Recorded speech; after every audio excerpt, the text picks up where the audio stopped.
we are back another Saturday. We're here. Our Black Media, the Watchdogs. I almost forgot what show we were on. I was ready for America After Dark, but that's tonight. But America After Dark is the number 2 show. You all know that this is the number 1.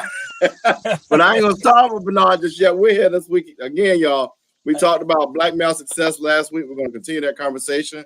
We got a new brother here with us, and so what we'll do brief introductions. Again, 30 seconds or less. We'll start with you, Bernard. Who are you and what you got going on? Hey, I'm beyond. I'm a little tired, but hey, I'm Bernard. America After Dark. I'm just one of those crazy guys. Just love America, love people.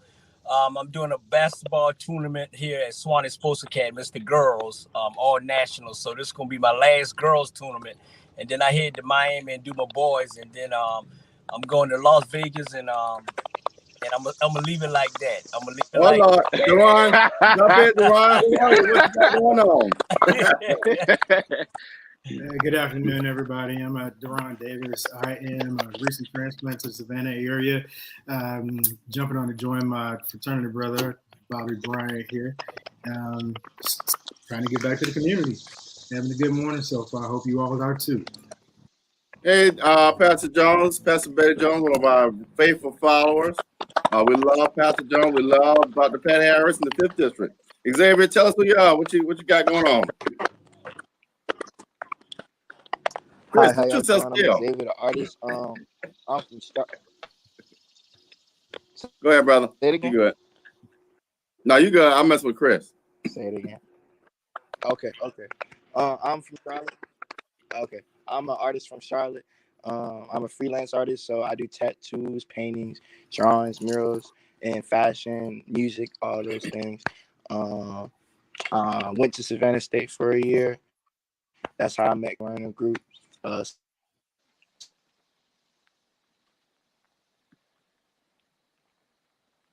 Yeah, you might have to get closer to your internet. I think your internet freezing up on you, but we're gonna keep it moving. Chris, tell us about yourself and who you are. Right. Hey, how everybody doing? My name is Chris, aka 2 Benji. I am an Atlanta native, 23 years old, recent graduate from Savannah State University, and also the member of Soul Tribe. And I also do work with Our Black Media TV. Pleasure to be here today.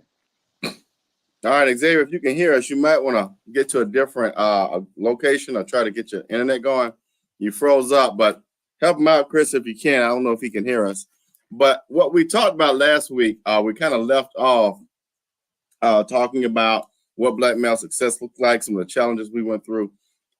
This week, I want to kind of jump into a conversation around what are we doing in our communities to change the narrative, to push back on this narrative that our population of young black males are doing things, they're running into trouble. Some of that is true, some of it isn't true. But what I sometimes have a problem with in our communities is that people talk so much talk and don't want to do anything. So, Deron and Chris, I want you all to talk about some of the things that you all are doing, and hopefully we'll get Bernard and there you go. Get folks back. Let's talk about what's going on in these communities. Deron, I want you to specifically begin with today. We have a project that we're working on called Project Alpha. And for those who don't know, Alpha Fraternity Incorporated is the best fraternity for folks in young black males, the first collegiate black fraternity. I'm so sure some people will disagree with that, but we don't. But we have a project that's a national program that we do, and we're doing that here in Savannah with the Beta Phi Lambda chapter called Project Alpha. And so, Deron, if you could talk a little bit about that and how that is helping us change the narrative in a different way. For those of you that were with us last week, we started off the conversation talking about difficulties that young black men and black men in general have in navigating the current American society and how there's a lot of negative stereotypes out. We begin to touch on ways that we can turn the community around, turn individual lives around, and hopefully set folks out on a better trajectory, young black men set them out on a better trajectory. And so Project Alpha is a project geared at doing just that. The subject matter is actually, it's sex. It's the talk. It's understanding everything about sexual health and awareness and how to protect yourself, how to develop healthy relationships, period, where sex is involved. And our target population is ages 8 to 12. Some folks may hear 8 years old and think, man, wow, that's a little bit too young. But one of my pastors back in Washington, D.C., made a statement in front of the congregation, and I was like, wow, it's like if your kid is 8 years old and they don't know about sex, and you haven't talked to them about sex yet, you probably need to start, because they're already hearing about it from somebody else. You know, would you rather it be coming from them, or would you rather it be coming from somebody that you trust, preferably even yourself? So Alpha Alpha is standing in the gap, and we're going to talk on all things sexual relationships to these young men, hopefully give them a well-rounded perspective to help them figure out what their own vision for their life is, how to handle their sexual relationships, keep themselves in the lifestyle choices that they would imagine would lead them to success. Yeah, and let's talk about that. What I want to do is talk about these programs. We'll all give our reactions. This week we might turn the heat up a little bit, but part of that too, and I've had this conversation is, you know, we like to talk about this whole topic from one lens, which is a heterosexual lens, but we're going to talk about it from different lens, and I think that's very important because one of the things I see sometimes in our communities, especially Black church, is how young Black children, just Black folk in general, have this resistance to sexual orientation. We got to stop that. We've got to stop that, especially in the Black church, because what we're doing is we're doing the exact same thing of what happened when people discriminated against Black folk in the past. So I want us to think about that too, as we have these conversations. We can't shun our own people in our own community because they are in a space that's different than ours. It's the same thing with trans people and transphobia. I'm sensitive to it because I did this type of work, and I've seen how parents in our communities push back on people because they're different, and that's just not right. And so we're going to talk about success. Success means supportive, understanding, and being in the gaps when people may not live a lifestyle I personally live. And so I'm making that very clear with folks, is that you can't stand on one side of the street, but when it's different, you want to then be resistant. So let's just keep that in mind. What are y'all reactions to some of the things Deron said, Bernard and Chris? Okay, so my thing is this, and you know, people always judging people on what sexual, whether you straight, gay, you know, bisexual, whatever it is. We all human beings. You know, I have in my family, I have, you know, gay people, I have bisexual people, I had period. And I love them just as much as I love anybody else in my family. And people, man, they're so quick to judge other people. That's what's wrong with this country today. They want to judge us because we Black. They want to judge us because we our sexual thing is totally different than anybody else at the end of the day. You know, and what it is too, I mean, I'm kind of frustrated because I see it every time and I see it every day. I'm frustrated because we as Black people can't stand up and fight for what's right when it comes to us. You know what I'm saying? I'm gonna stand up. I'm gonna fight to the day I die. To the day I die, I'm gonna stand up for my people. If you're wrong, you're wrong. If you're right at the end of the day. But you shouldn't judge nobody because of their sexual pressure. You shouldn't judge that at the end of the day. You know what I'm saying? They didn't judge Andrew Jackson. They didn't judge Lincoln. You know, if you do your history and you read the Bibles, it's all kind of stuff in there. You know what I'm saying? But they don't judge them because they're white. I mean, once it's like, you know, that's another subject for another day. So I'm just going to go bypass on that. But at the end of the day, you know, hey, trust me when I say this, do your history. And I guarantee you have a different outlook when it comes to the other side of people. And they were around here trying to judge us. Man, look in the mirror at yourself. Okay. Yeah. And I always tell people, and I'm going to say it again. The Indian found the country, the black folks built the country, and the white folks stole the country. So you do your add that up and see what it comes to. All right, Chris, let me ask you to jump back in. You asked the brothers to respond and give comments about what I said, but I felt like I didn't really give them enough to go on.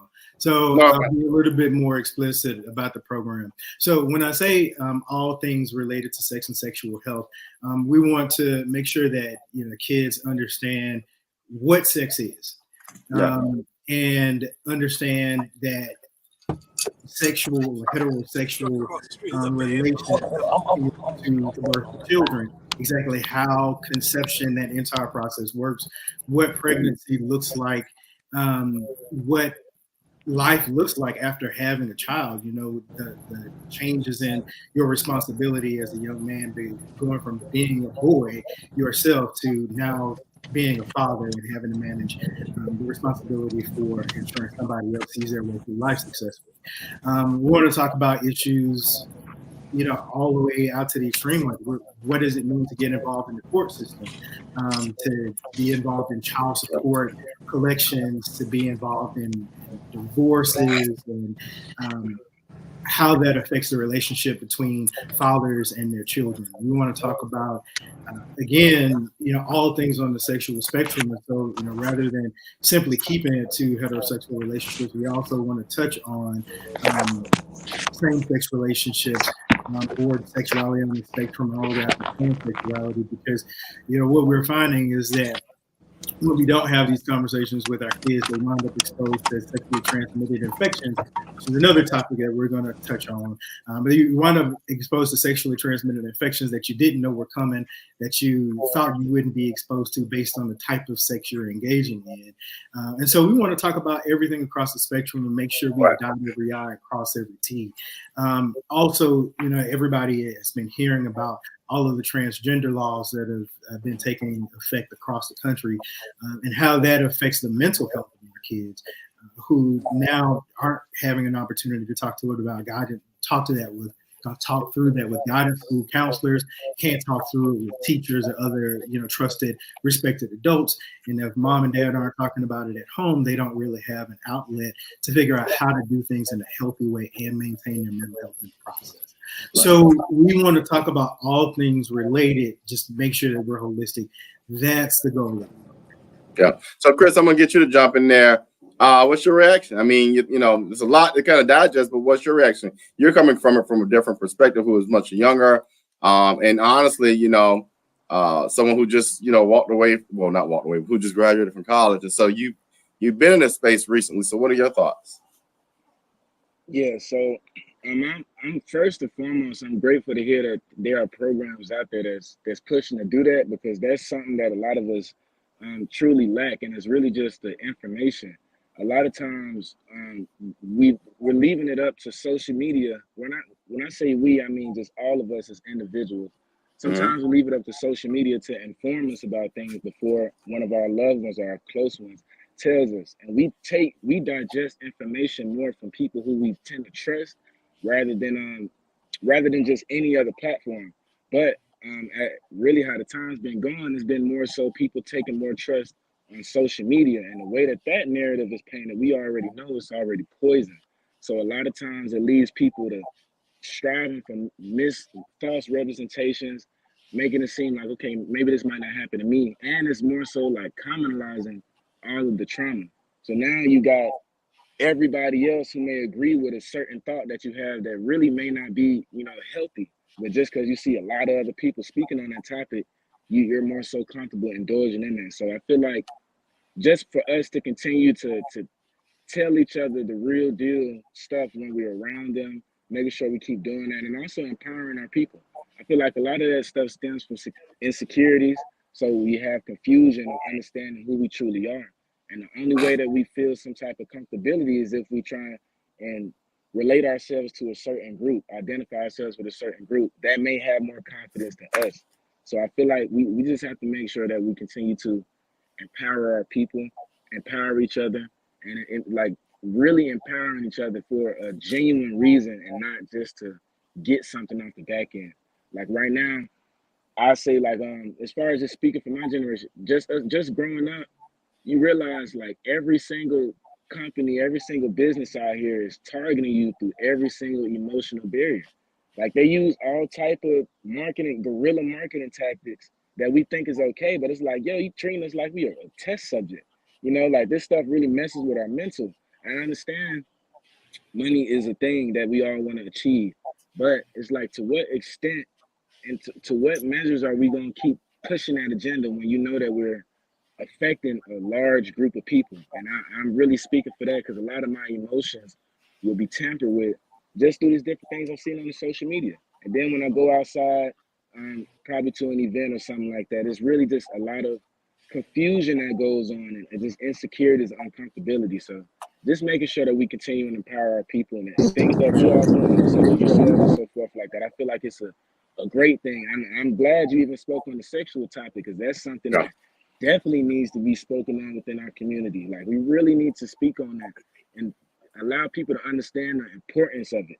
You know, right now I feel like it's just so filibuster and moves so out throughout the media. We don't truly recognize the impact of it, the things that can come from it and steer from it. I feel like we just need to have a better understanding. Like, okay, this Well, is something that's just not to play with. well, and I'm gonna hop in. I'm gonna go to Julius. I got a question for Julius and Bernard. But the reason why I think in the last couple of weeks, what has irritated my nerves is how the Black church approaches that subject, and it pisses me off. I just it does because at the end of the day, you got people who are transgender, young Black males who are transgender, who are killing themselves because they don't have a support system. I'm not transgender. I don't identify that way, but it bothers me when we as a community will down someone will ridicule someone to the point where they feel like they have to take their lives. Who are we to make that judgment? Who are we to say that's right or wrong when just not too long ago our ancestors were ridiculed for being Black? That's stupid. And so we've got to do a better job as a community, hold each other accountable. And I just the last 2 weeks I've just heard people talk about what's in the Bible, what's in the Bible. Ain't nowhere in the Bible where they talk about homosexuality. I said it here first. If you don't like it, you can contact me. 912-468-3333. But we got to stop that.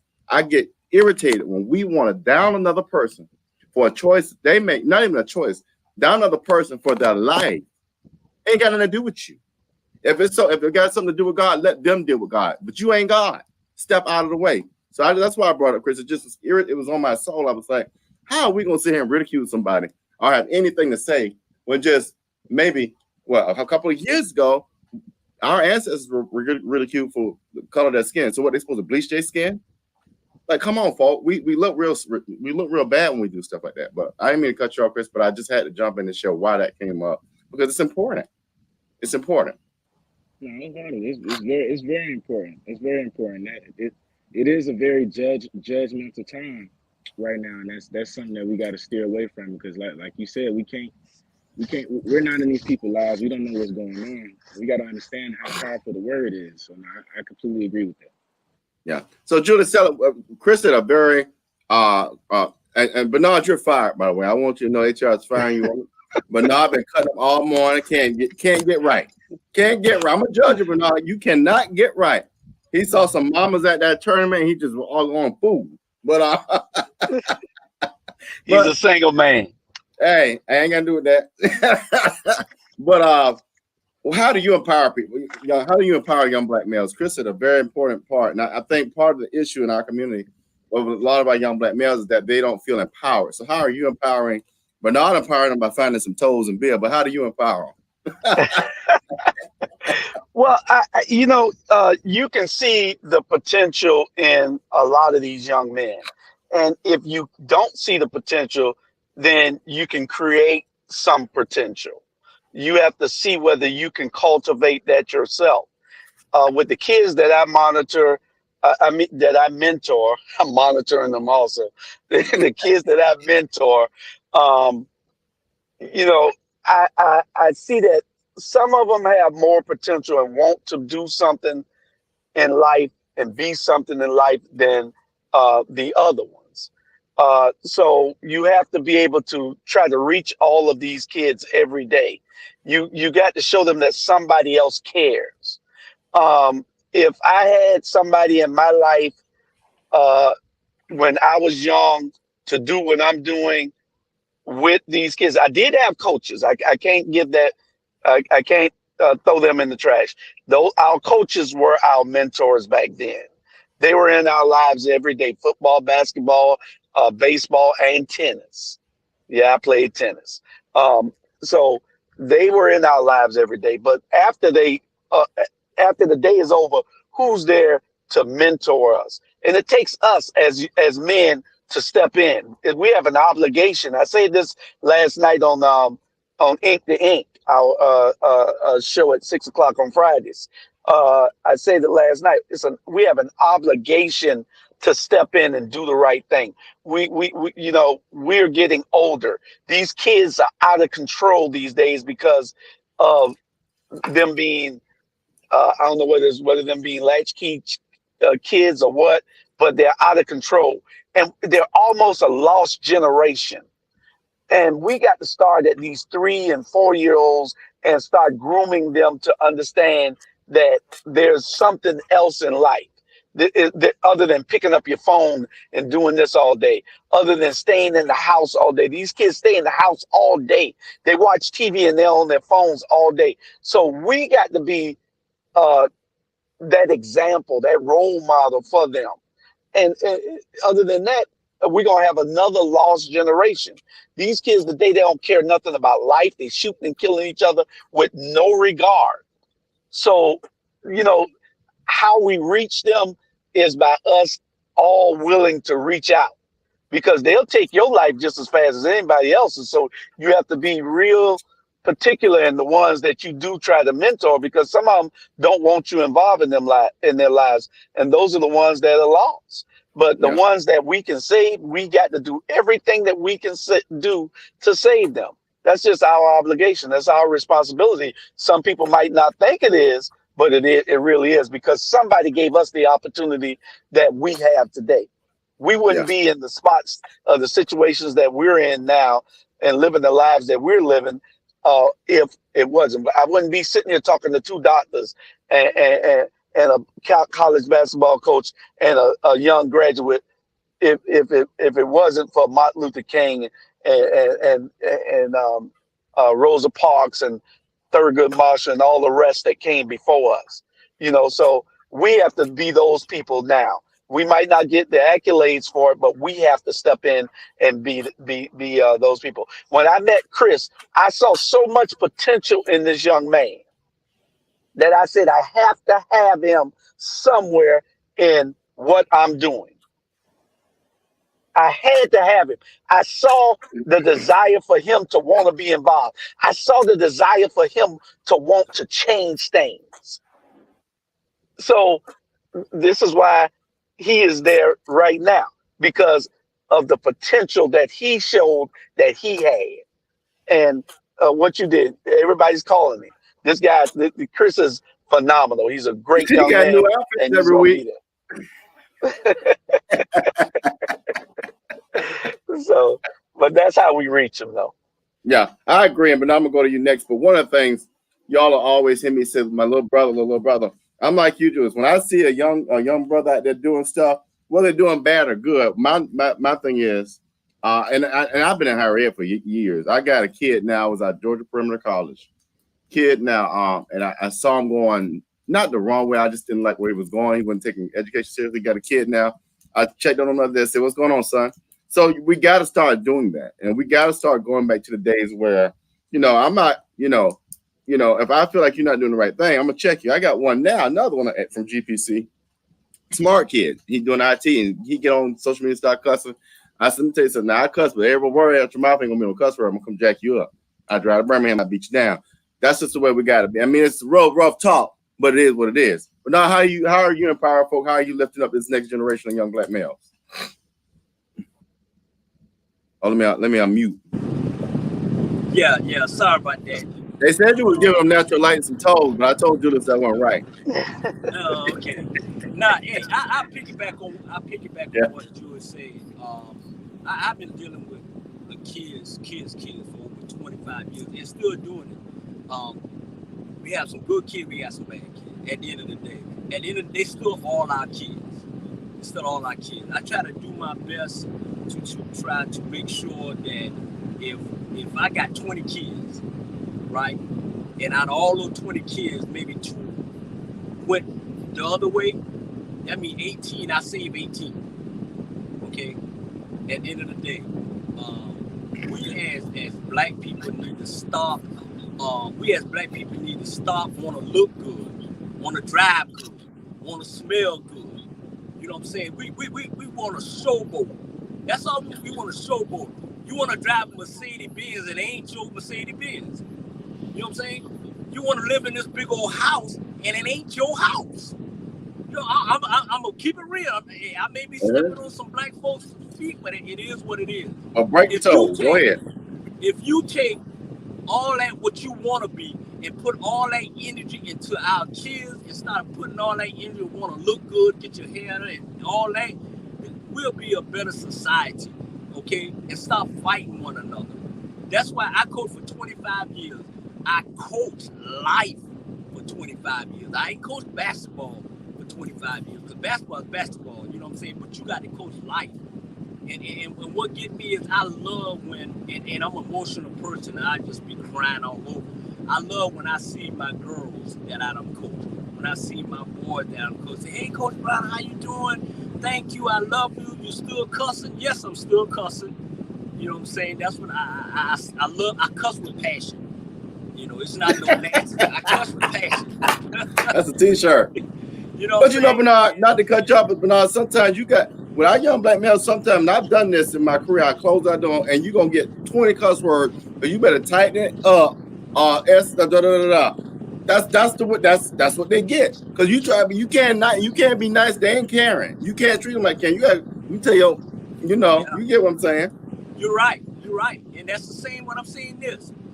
We as black people need to stop trying to look good, look rich, and look and take care of our young kids. Because all our young kids want is us older people to just help them and stop judging them and love them. That's all they ask. That's all they want.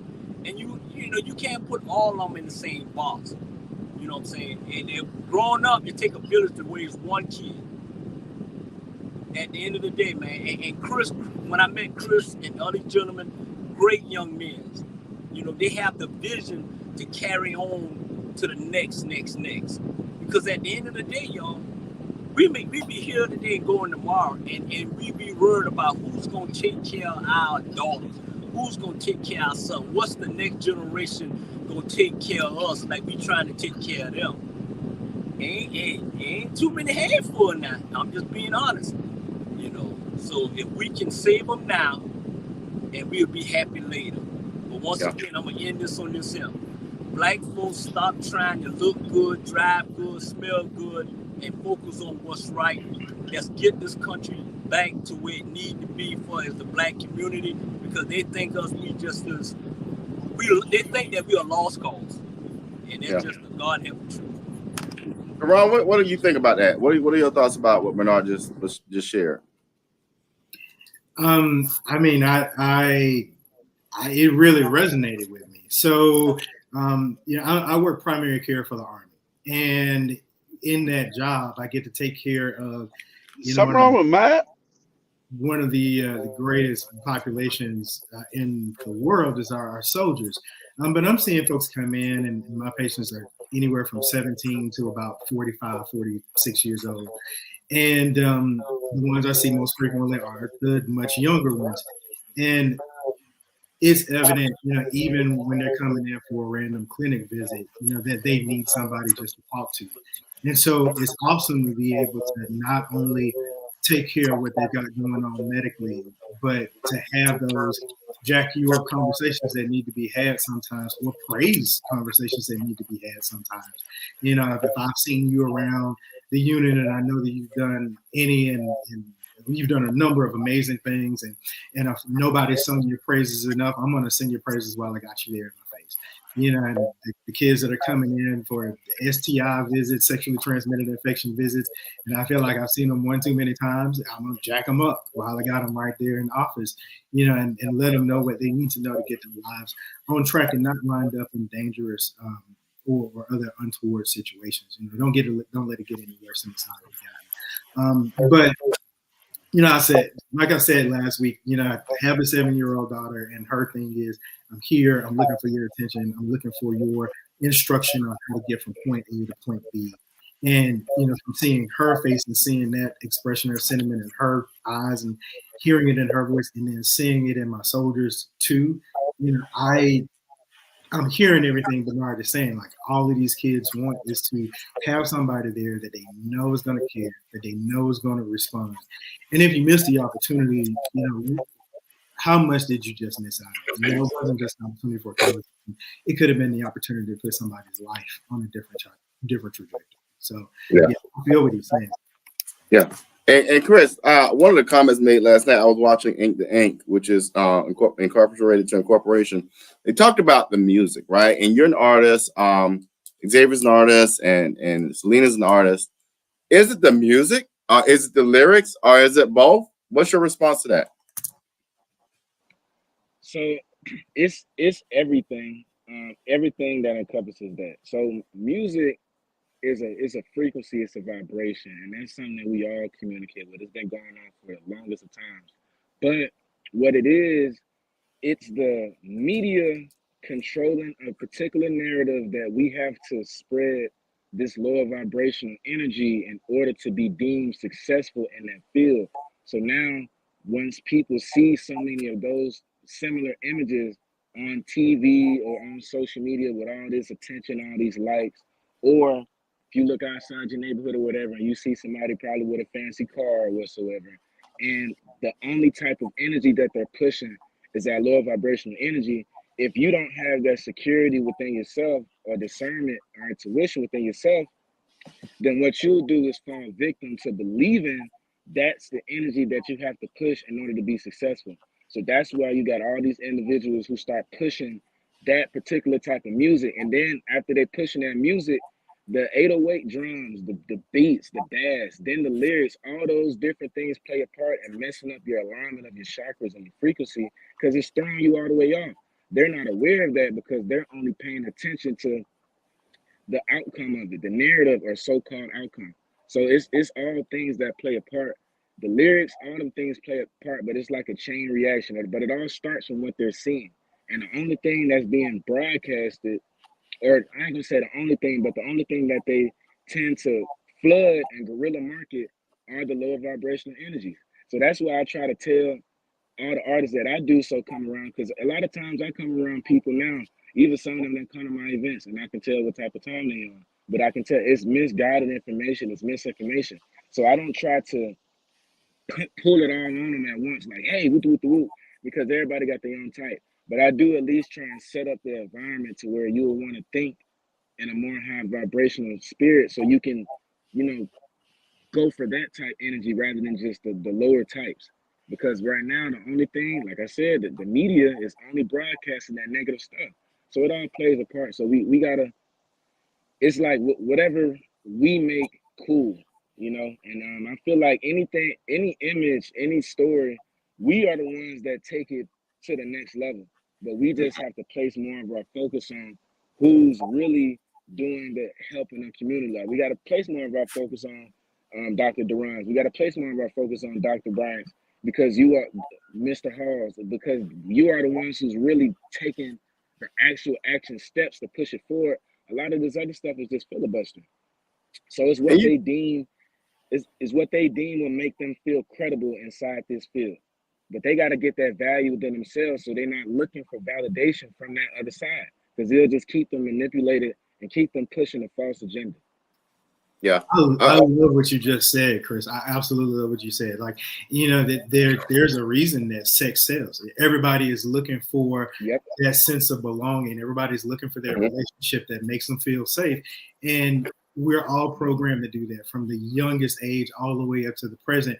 You know, everybody's looking for security and everybody's looking for love. And, you know, if we get the wires crossed and replace sex for love, then hey, this becomes a recipe for disaster.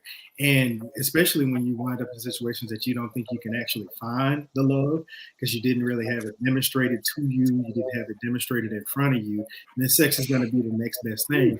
And not only is it the next best thing, but it's fun. You know what I mean? So how is anybody going to be able to truly reset their mind once they've been programmed towards this self-gratification, this thing that's fun, that gives me a moment of feeling secure? How am I supposed to replace that for something that gives me a little bit more long-term fulfillment when I've never had that demonstrated before? Yeah. What you said was really, really key, is sense of belonging. I've talked about sense of belonging for multiple weeks now. As a matter of fact, in what we do in higher education, we talk about sense of belonging. Matter of fact, Duran, we had a frat brother, Charles Strayhorn. If y'all ever have a chance, look at Charles Strayhorn. His books on sense of belonging, because it's real. If I don't feel a belonging in my environment, in my family, in my community, I'm going to find that belonging, because everybody wants to belong to something, right? So if I'm a young black male, right, and I don't belong to anything, in this gang, this street gang shows me a space, shows me that attention, I have a sense of belonging with that gang, it's no brainer. But we tend to make things overly complicated. It's not in our communities. But I want to go back to what you all were talking about. The Viacoms of the world, the E93, the 94.1s, the V103s, all these radio stations. Why are they pumping this? Some of them I know they're unconscious. They're unconscious. They don't get it. But Chris, why are they pumping this when somebody got to get it somewhere? So I'm gonna let y'all respond, because y'all ready. Go ahead. Yeah, nah, because I'm gonna be honest, man, because that's something that really bothers me, because it'd be like, dang, are we not seeing this? And I feel like and I don't even feel like, I know for a fact, because I also was on a radio station for a while as well. I did intern with E93, but as far as the radio station, I was a part of the college radio station, Savannah State University. Now, my first thing of getting on there, I'm thinking like, okay, this is a way that I'm an artist, I can be able to play my music, get that stuff spread. But I quickly realized it's way bigger than just me. This is not only something that I can do for me, but I can also push my friends and so forth like that as well, and spread the actual narrative that we truly need. And I started doing my research, looking at how it was back in the day and stuff now. And I'm like, all right, the only difference now is, like I said, they jumped into the entertainment industries, the industries where we really communicate through. And they said, all right, if they continue to keep communicating through here and waking up through here and elevating, we are no longer going to be supported. People are going to get to know their history and get to truly build on that knowledge that they truly possess within themselves. So let's go ahead and just spread the negative stuff. Now, they done indoctrinated so much into the systems where these companies feel like, all right, if we continue to push this positive narrative, it ain't gonna make no money. This is what sells, so we only gonna do what sells. And they stopped it. They stopped the story right there. This is what sells, so automatically, therefore, we should do that. And I feel like that's a problem. That's being driven by money. That's being driven by money, but that's not pushing the culture forward. That's not making an actual impact. So I feel like a lot of times people are scared of some people are scared of change, but also some people are scared from the dollar. They're scared from the dollar, even though you will get blessed with way more plus more if you actually take the actual steps that's going to be helping. But we're so focused on the instant gratification aspect of things, we can't see past that. And I feel like that's a problem that a lot of companies out here face. The radios play a major part. And a lot of times a lot of them don't even be caring about the effect, because they only worried about self. They're only worried about self. And those are the people who push these agendas that will lead us to dead ends. You can tell if they worry about self or if you're actually for the people, for real. That's a problem that we need to really make more of a statement on, because you got so many, I can tell you now, there's so many different events. You got people who be getting up on these stages, who be putting out this content that makes them feel extremely uncomfortable, but they only doing it because they feel like this is what's going to be accepted. This is going to get me on the station. The station not going to really get you paid for real, or it's not going to get you in an environment you truly want to be in. So what are you doing it for? Attention and feeling like this is the way. So that's something we really got to talk on, because it's very bothersome to us who's aware of these different things that's out here to really bring us and keep us down. It's bothersome. Yeah. And I think honestly, and Chris, you and Durant, I want you to jump on this. I really think honestly, there's only a few R&B, rap artists, whatever, hip hop. By the way, hip hop and rap are two different things. I want people to get that too. But Lil Baby, Lil Durk, Beyonce, Jay-Z, those probably are the only ones I feel like are talking about something meaningful beyond just sex, drugs, and the foolishness. Lil Baby is one of my favorites, honestly, because at the end of the day, he has a Tupac vibe to his lyrics. Whereas if you don't have a good brain, you ain't gonna get it no way. But he's talking about some real stuff out there. I mean, some stuff I'm like, all right, man, you could have did that different. But what do y'all when y'all and B? The one thing about Beyonce, I like the more agency she builds, the more direct she is around social justice pieces. And I mean, I'm loving how she's very much in your face right now with this stuff. And again, you got to have an intellectual ability to understand what she's talking about. But what are you all seeing as far as some of these artists and who's being progressive about, you know what, I don't care about the Viacoms and the big companies. I got to say what I got to say. And, you know, it's amazing that I think Tupac got as far as he did.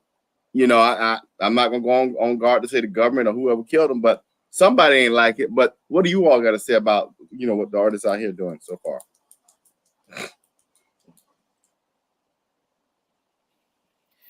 So I feel like since Chris already gave comments directed there, you were looking at me for that one. I'm with you. I do appreciate artists that make a point of getting back to issuing a real message, because to Chris's point, media is pushing out things that sell, and the entire, I guess, drive behind media is maintaining their profit margin, maintaining their profit margin. Anything that's going to keep you addicted, anything that's going to keep you selling is what I want to push to you. But you're right when you start talking about folks like Beyonce or artists like Beyonce who have made a point of shifting what it is they do. It makes a better impact. It makes a much better impact. And the killer for me is that artists that are just starting don't really have the agency, the fan base to move, to put out what they want to put out. You know what I mean? They don't have a voice.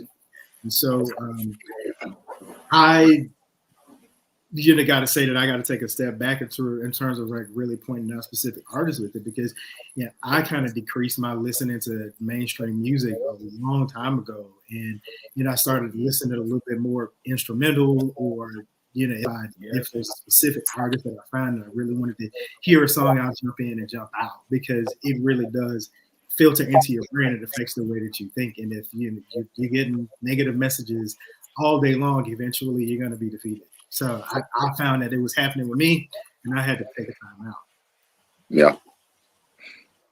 Yeah, I got a kid, Chris. Matter of fact, one of my former students, I call him my sons, he goes by the stage name OMG Versatile. He's a major spoken word artist, building a big following in Atlanta. Check him out, Chris. It's on OMG Versatile. I definitely will.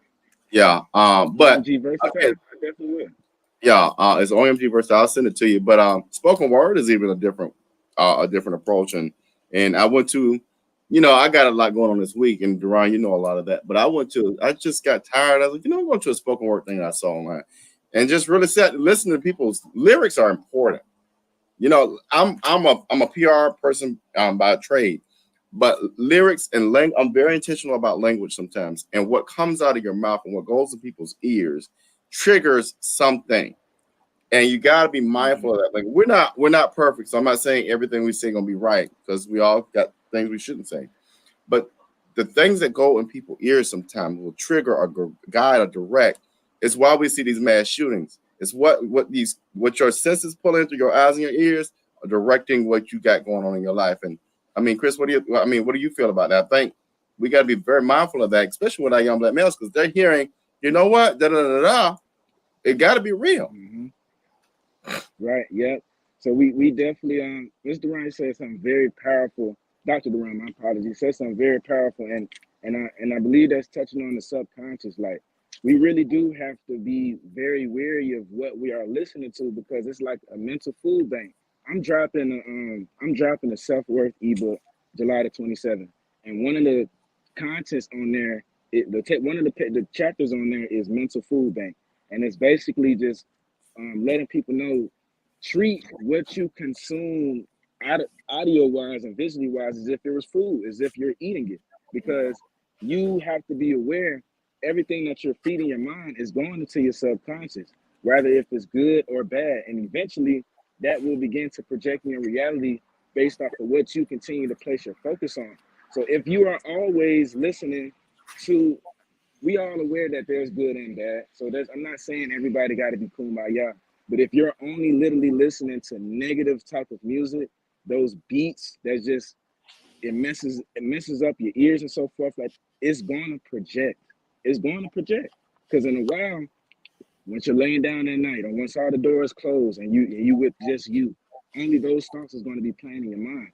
And I can speak on this because that is a part that played with me. That is something that I experienced, and I didn't know what was going on. I'm just like, yo, why am I feeling like this when I don't even feel like it's me? And I didn't realize it's like, yo, what are you consuming on a daily basis? You know, what are you placing your focus on? What shows are you watching? Are you watching anything educational? What type of songs are you playing? And these are the different things I had to really place more of an effort, a conscious effort in switching up, because that was affecting my mood. That was affecting how I viewed life, my perspective on life. And it's a lot of things. So I definitely feel like that. I feel like it is a lot of more artists now that's pushing that narrative. Like right now, I feel like truth is being more broadcasted, is being more celebrated. So everybody is now coming more so like, okay, this is what's really been going on, you know. So I feel like it's being more of a made a standpoint now, but at the same time, what did it take for you all to have to get to this point? Because now they're now I feel like they're trying to overflood the truth and make it seem like, okay, now we can just be able to trust a lot of these people, and it's not to be trusted. It's still over selling stuff. So placing my focus on more of them artists who've been pushing that narrative, you can see it within the words they're saying and the actions. So a lot of these people got programs on the outside. A lot of these people, you know, Beyonce plays a major part. Killer Mike, I love Killer Mike. Killer Mike, great person. I like the stuff that he's doing on the outside. Lil Baby is a pretty cool artist as well. You know, a lot of times he's very active out here in the city. You know, a lot of stuff they don't put on social media, but he be out here, you know, touching a lot of them people. You know what I mean? A lot of people experience that. A lot of people was really out there in that. And you got to have somebody who know how to navigate through that field. Because if you don't have no relative experience, how can I trust you? You don't really know what I've been through. Right, So, right. I completely agree with that. But yeah, y'all, we got to watch what we taking in, y'all. It plays a major part. It plays a major part. And so what I'm going to do is last week, Jerome read a poem called If. I'm going to read another one called Invictus, which is one I really rely on. It's a major poem. It's by William Ernest Henley. After I do that, I'm going to give a few shout outs and we'll take closing comments from you all. So Invictus is a powerful poem. It's one that, again, is used by the Divine Nine organizations, National Panhellenic Council organizations, which are Black fraternities and sororities. And it gives people opportunity to think beyond what's going on. And again, words are important. And the words of this poem are extremely important to me.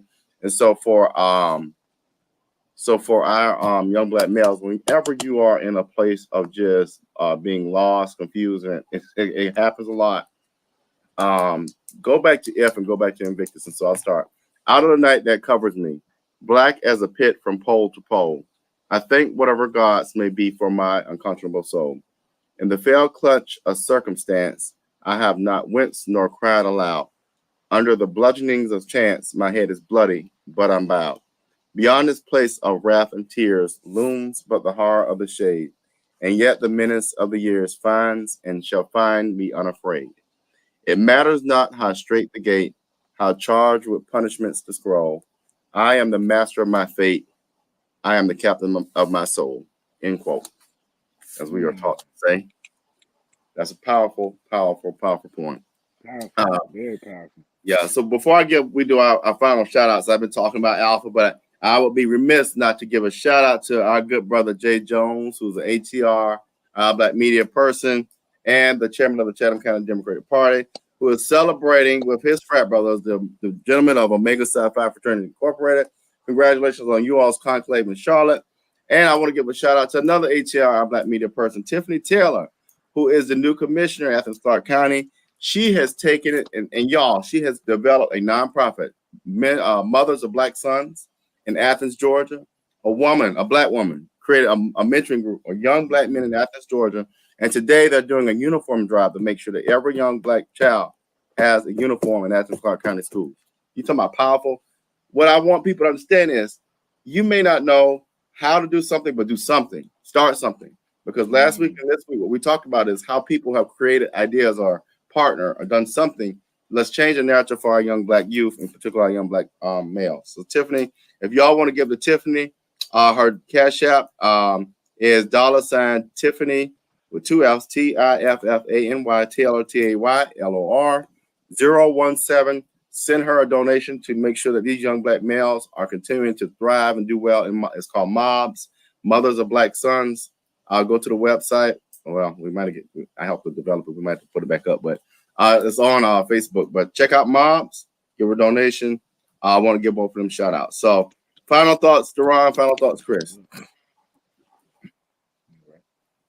I thoroughly enjoyed the conversation, and the major points that we hit on today were, for me, were making sure we monitor what it is we feed ourselves, and it's always great to be reminded of that, because every now and again you get a little lax, and then you have to pull it back together to make sure you're feeding yourself good food. But also the last thought I wanted to make sure I wanted to throw it out. Last thought I wanted to make sure I threw out was about Project Alpha. So again, Project Alpha is going to be taking place at Georgia Southern University, the Armstrong campus, on October the 1st. Again, the age range is 8 to 12, preferably, but 8 all the way through high school if they're interested. Again, parents who may feel uncomfortable about having that talk or want to make sure that the kids get a more inclusive perspective of all things that they might not have even considered touching on. Look out for ads. Registration will be opening up early in August. Perfect, definitely. I definitely Chris, what's your final thoughts? I definitely want to say I'm very appreciative of this conversation. Like, it was very much needed. I'm grateful to be a part, and also I'm thankful that I can hear the other perspectives of other black men, because, like I said, these are the different things that I individually be needing to hear and be a part of, because it keeps me going, keeps me pushing that agenda forward, and I can bring that back down. So I just want to say I'm thankful for y'all for allowing me to be a part and having that conversation. I definitely want to say, just for everybody who's listening, if you want to be an artist or if you're striving to be an artist or forth like that, nobody's saying that you have to be a specific way, but I just want everybody to take that same amount of care and mindfulness of what energy you're putting out there. Just make sure the energy that you're putting out is pure. Just make sure the energy you're putting out is pure. Making sure that it's striving for something better. Don't be leading people to dead ends, y'all. And that's my only thing. As far as if anybody is in Atlanta, Georgia, I have been doing a giveaway this whole week. It's at Adamsville, Georgia. It's located in Adamsville. I'm on Fairman Road. I'm in that Atlanta area. Inside of the park, I'm doing a printer giveaway, so I'm giving back a whole bunch of printers. So far, I done gave out a few, but I still do got a lot left that's in the van. But I know everybody getting back to school, back to this semester, so forth like that. So it is a free printer giveaway. If you want to stay up to date on that, just go to my social media by 2Benji. That's number 2, BENJII. And then you'll see my page on there, 2Benji ENT. And just stay updated on that page. But first and foremost, I wish the best for everybody. I'm thankful, and I hope everybody have an amazing day thoroughly. All right. Well, we appreciate y'all tuning in. We'll definitely have y'all back at some point. But I think the last 2 weeks have been great conversations. We really uncovered a lot, and Yes.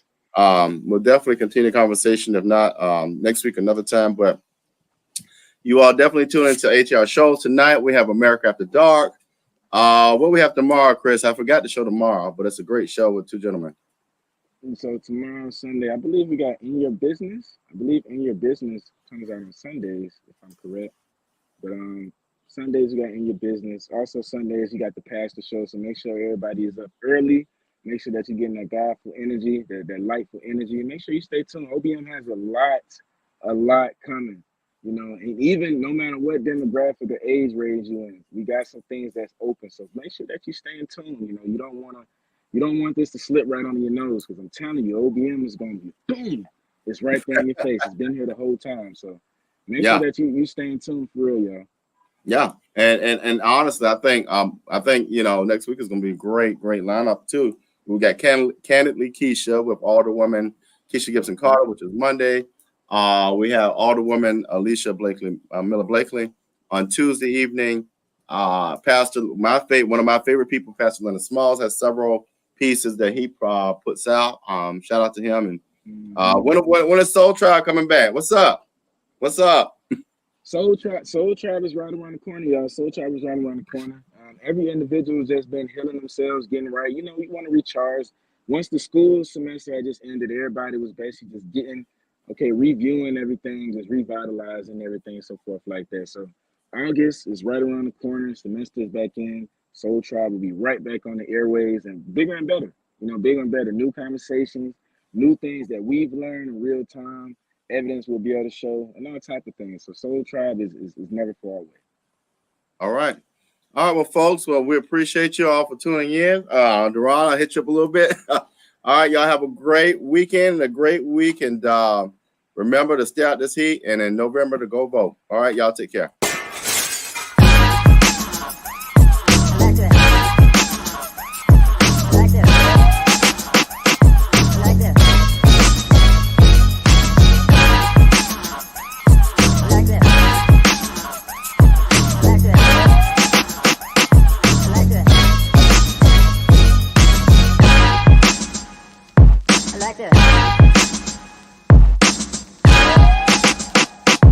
Like